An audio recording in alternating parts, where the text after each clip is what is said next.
Welcome, everybody, to episode 149 of Random Musings from the Clinical Trials Guru. We'll find a way to put this on YouTube also. Chris, you'll need to send me a lovely picture of yourself, sir. And There's we'll no have a such video. thing. They could be hard to find, huh? Yeah, there's no such thing. Well, you know what? Send me that video of you dancing to that game. Dance That, Revolution. Send me that video. that will never happen, Dan. You know what? I'm going to get it from Julie, and that's going to be on the video. Yeah, you might have to die if you did that. I'm sure she still has it, so let's see what we can do. But welcome to episode 149, everybody. You're probably enjoying, if you're on YouTube, you're enjoying a loop of Chris dancing. Right. Maybe not. What were we going to talk about? Oh, yeah. Sacrifices to get into the industry, right? Yep. So, I'm in the car. Chris is at the office, but he's got a great mic. And I guess we were talking earlier and said that this would be a good episode. When you're trying to get into the industry, especially if your end goal is to be a CRA, you don't, like, beggars can't be choosers, right? Is that a good place to start? Sure. I mean, sometimes you have to take, there's another expression, learn to crawl before you walk. Yeah. You have to take baby steps sometimes. I mean, maybe you get lucky, maybe you do get a CRA position, but more often than not, that will not be the case. Yeah. So this was inspired by a couple students and a couple of people calling, and, you know, I'm taking a lot of calls for the June 4th CRA Academy, so if anyone's interested, there's still some spots left. Get in now. You won't regret it. We're starting June 4th. But, you know, these are people, most of them with no research background at all. And the general consensus, which I think is true, and you and I both believe in, is it doesn't matter how you get started, just get your foot in the door. What we do with the CRA Academy, we guarantee you an internship so you can start getting some real industry experience. Now that we've always had sites, but now that we have a CRO, we can provide even greater opportunities for our students as far as internship. We've even hired some of our own students in the past. Sites that our students went to go intern at have hired students in the past. So we pour gasoline on that fire, but you still, like, when it comes to getting your first paid job in the industry, you really just should take whatever you can get. And then work your way up, work your way sideways. We had a student who was offered a position by a very prestigious academic institution, a financial or contracts position, and he turned it down because he didn't want to be, his background was finance, so that's why they offered it to him. He turned it down because he didn't want to be pigeonholed in that same type of position. He's trying to get out of it into a CRA. And while I understand his perspective, I think it was a bad decision because he would have got his foot in the door in research. Yes, it would have been finance and not CRA. But what's to say that 6 months to a year later, you can't start dabbling in some of the research operations, like outside of finance, right? Yeah. Or you can just apply somewhere else and they'll have you do something similar, but maybe more of a project manager assistant role, right? Sure. The likelihood of increasing your opportunity, regardless of the position you're in at an institution, you're much more likely to make a lateral move to a position you're interested in than if you're not employed there whatsoever. I mean, that would just seem to be common sense to me. I mean, yeah, I think you do run maybe a slight risk of, as you said, getting pigeonholed. I mean, sure, there's a slight risk to that. But if you make yourself... But what's the alternative? right? Life is all about alternatives. Sure. Well, like I was going to say, I still believe if you want to move to true research type of a position, you're still better off being even a janitor at the company than nothing whatsoever, right? I think you have a better opportunity to move into Right. that position in some way than if you're not there whatsoever. Yeah, that's an extreme example, but yeah, I agree. Janitor at a research clinic, and a janitor that shows interest in research and has a knowledge Sure, in and research, but is willing to start at the bottom, is much better alternative than staying at home and looking on LinkedIn at jobs. I mean, you can do that while you're working at the clinic too. yep. And we're not saying to our students who take our academy that, hey, you're going to have to start as a janitor. That's not what we're saying. What we're saying, though, is sometimes you're going to have to take a position that you may not rather have, right? You may 100% want to be a CRA, and you might have to take a coordinator position, not janitor, but a coordinator position in order to gain the experience necessary to move up the chain, the ladder to become a CRA. Yeah. The only time where, you're not going to get an argument from me is when you can't quit your current job because you make too much, Mm-hmm. right? Yeah, And I would agree. your new job is not going to be enough to pay your monthly bills. Even then, I think if you really wanted to do it, there's a way to do it, but like you're not going to get much argument from me there. But this was not the case with this guy. Right. I would have been all over that. But, everyone's different. Like, and there was also like a long commute he had. So there's a lot of other variables, but he said the main reason was he didn't want to continue doing finance, which I think is a mistake. But, he's still interning at that place, so he might get a redemption, or maybe his strategy is going to pay off. Good. Because he said no, maybe he'll get offered something else if they like him. He's still doing an internship there. Right. So you were talking about making sacrifices if you want to be a CRA. Right. So, or any position outside of maybe at a research site, right? So, as we discussed earlier, most larger communities have at least one company performing research, right? A research site. So, Right. outside of being a coordinator, if you want a position above that, right? Something CRA assistant, in-house CRA, regulatory specialist, something of that nature, you might have to make some sacrifices. You may have to move to an area in which, move. yeah, Yes. Let's talk about that. Give me a second, because that's going to open up a whole bunch of new topics. But let me order my coffee first, okay? right. Yeah, can I get an iced venti Americano? Okay. And egg white? The egg white ones or the bacon? Let me get the egg white ones. Okay. And that'll be it. All right, let's see. Okay, thank you. All right, thank you. Need my energy for today, Chris. Got the interns at the clinic. So, yeah, you may have to move, right? So I know everyone wants to be a CRA because they could be home-based and they could work remotely, and then they just go on site when they travel, right? Which is, by the way, almost all the time. Mm-hmm. But you're not going to get those positions as an entry-level candidate anywhere unless you get extremely lucky.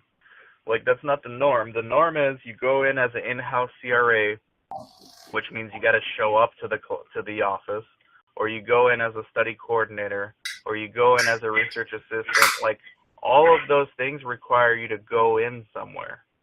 You're not going to be working remotely until you become a CRA. So if there's no jobs in your area that are hiring you for remote-based because you're entry level, you're not going to get those. And if there's not any other jobs in your area that you can commute to in a reasonable amount of time every day, you may need to move, right? Yep. You may need Or to you move mean to a bigger city. Like if you live in a tiny town in Iowa and there's no research clinic near you, although I think there's a research clinic in just about every city now. But what were you saying, Chris? I was just going to say, or you may need to readjust your sights and take like you were just going into there, a coordinator position to gain the experience necessary to potentially open up an in-house CRA or, a remote CRA position. Because I think it would be difficult to go from coordinator to that position, but I think it's much more likely to happen if you've been a coordinator for a while. I think it improves your chances. Yeah, no, I agree. I mean, I think if most cities should have even if you live in a small town, there should be a research clinic somewhere within reasonable driving distance. If there's not, and your only option is remote, I know one of our students, she never came out to California to intern, but she's interning in Texas. Okay. And she's only looking for remote-based positions. And no surprise, she hasn't found anything yet because no one's going to hire you remotely until you get a couple of years of experience on your resume. And she just finished the academy a year ago, so she's like halfway there if she Right. continues at this pace with her Right. internship. But, I mean, unless you get lucky, you can get lucky. But it just doesn't, it's not the norm, and luck is not a winning strategy for the most part. Correct. I would agree. So make the necessary sacrifices. You may have to move. You should never lie on your CVs, on your resume. You can embellish. I think yes, exaggerations. everyone, right. Like if you interned and they really had you doing like assistant coordinator stuff, you can kind of stretch it out and say you've done coordinating things. Right. But if you never set foot in a clinic, you can't say that you were a coordinator or even worse, a CRA. Yes, which we've seen a few try. Many people we know have done that, yeah. And they get hired, not from our academy, although I think maybe some did despite our warnings, but then they get embarrassed in the interviews. Yep. And it brings down their confidence, and it could potentially blacklist them from that company, which is not a good thing. Thankfully, there's tons of companies in this industry, and thankfully, pharma's bringing everything back in-house, and there's a lot of new vendors popping up, a lot of boutique CROs like DSCS out there now that are slowly gaining market share from the big players. But lying is not a good strategy either. So you got to so to summarize, take the first position you can get. As long as it's in research, you're good. Okay. You're not going to get a remote position right off the bat. Very unlikely. So you get extremely lucky. Unless you get extremely lucky, which we've seen happen. Yes, so be prepared to commute every day to your job, right? You may have to make some sacrifices as far as your pay, salary-wise, because if you're in an industry and you've established yourself at a certain salary level and then you start a brand new industry like clinical research, you're probably not going to match the salary you've been making at your existing position. But you may. I mean, clinical research is one of the highest paying industries out there. So, you might. And if you don't, within a couple, 6 to 12 months, you should get a salary increase. Mm-hmm. So, anything else? Yeah, so the student that we're discussing that brought this podcast up, so his other option was, and you kind of mentioned this, his other option would have been to commute, right? I mean... Yeah, like 2 hours by train. Right, 2 or 2.5 hours. Now, that's brutal. I personally would not do this, but you know what? If this is the industry you want to be in and you live in an area that just does not have employment opportunity for this industry, you might have to, so it's either move or you might have to commute, a brutal commute. But if you do that 6 months to a year, you might at that point be able to have some sort of, if they like you at the company, right, you might be able to do something remote, or maybe make arrangements where you don't have to be on site every day, maybe just twice a week. I know some in-house CRAs that they have to be at the company 2 days a week, and 3 days a week they're from home. So, if you do a good job, you're liked, hopefully you don't have to put up with hell for too long of commuting 2.5, 3 hours a day or each way. Yeah. So, but sacrifices might have to be made.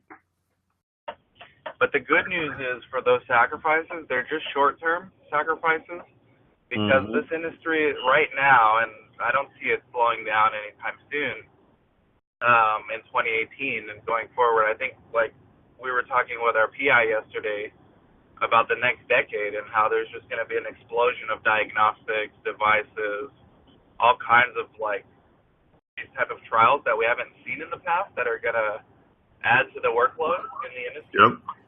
I mean, all those studies are going to need personnel, like coordinators, assistants, trial master files, CRAs, everything, project managers. So you may need to make a short-term sacrifice, but there is so much demand in this industry. As soon as you get some experience, you will get recruited by somebody else.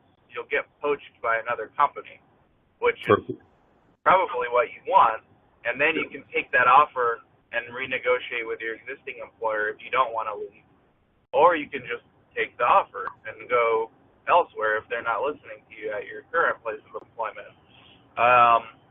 So nobody wants to be the first one to hire you. It goes the same for research sites. No sponsor wants you to be their first study, right? There's a few exceptions to that, but yeah, for the most part. Yeah, like phase 4 studies. But for the most part, that's the rule for whether you're a clinic or whether you're someone that's trying to get their foot in the door in this industry as a career. Nobody wants you to be there first, because you're an unproven commodity at that point, right? They have to invest money into training you. But once you get some experience, then it's all good. Then it becomes a matter of what jobs are you getting, what positions are you getting. So I was just going to add, this is my personal opinion, and I don't know if you agree or not, Dan, but I honestly believe if you truly want to be a CRA and you have little or no experience outside of, say, our academy, the best position to start at is a coordinator. I think the best, by far none, best CRAs have been coordinators at one time. Oh, yeah, I agree with everything you said. So, take the coordinator position if you can. I think it'll serve you very well. I'd even go so far to say if you had a CRA position available to you, if it's entry level, maybe take that. But if you've deceived your potential employer and they want to hire you as a CRA too, I would not take that position. I would take a coordinator position over it first, because I don't think you'll make it. Yeah. And I just think it'll serve you much better in the long run to start as that coordinator and work as a coordinator for a year, 6 months to 2 years. You'll have a position. You'll get an opportunity to be a CRA. Absolutely. And you'll get recruited by CRAs. You were telling the students yesterday. Why don't you share that story? When you were a coordinator, right? This was what? 10 years ago now? Many years ago, yes. But on 3 separate occasions, I had CRAs ask if I'd ever considered being a CRA. The first one, I really didn't delve into it too much. I just said, I haven't really thought of it, but I don't think I would like to travel. But shortly thereafter, a second CRA asked if I'd ever considered being a CRA. So I asked her, you're the second CRA to ask me this question. Do you get something out of this? And she kind of giggled and said, yeah, they give us a bonus of $5,000, the company I'm at, if we can bring on a coordinator. And 3 times that happened that I was asked. So yeah, you're right there. How long were you a coordinator? How long were you a coordinator during by the first offer that you got? I would say a year and a half. Okay. So they had to see if you were good first. It's not like they asked you at their first visit. Correct. They were stalking you a little bit. I would assume that's what happened. I mean, I don't know if something negative happens if they recommend a coordinator and that coordinator is horrible as a CRA. I don't know if something like that happens, but I would doubt it. I don't think so. Yeah, I doubt it too. I would doubt it. That would disincentivize others from recruiting, and then potentially, like most of the candidates that a CRA refers are going to be decent coordinators. You know, no one's going to recommend someone who's a horrible coordinator. You would think, right? So basically, the moral to the story here is if you're in the trenches as a coordinator, you're right there where you can come across the job opportunities right there. And even if the CRAs don't come to you and make this proposition, you can always ask them, hey, would you happen to know, is your company hiring? I'd like to be a CRA. And they can put you in touch. That CRA can put you in touch with who you might need to talk to. Yeah. Is that it for episode 149? I think we covered it. How is the audio quality in my Lincoln as opposed to my Challenger? Oh, much better. Really? You can still hear a little road noise, but you don't hear the engine. So there's no way we could do podcasts in my Challenger? No, it'd be awful. Well, so long as you're stopped at a stop sign the whole time, that'd be okay. Yeah. So driving, rush hour traffic. Right. Rush hour traffic might work on the 55. Sure. If you're only going 5 miles an hour and basically coasting, not a problem. But with this one, it's suitable. Yeah, like I said, you don't hear the engine, but you definitely can hear some road noise every now and again. Yeah, that's the great California highways that we have. Occasionally, you hear the road noise. Yep. So that's it. Great topic, and just adding some more context to the overall "how do I become a CRA" question we get every day. Mm-hmm. And hopefully this helps. I know it should help some people out. So thank you, Chris. And thank you, everyone, for listening and watching. And we'll catch you all later. Bye-bye. Bye-bye.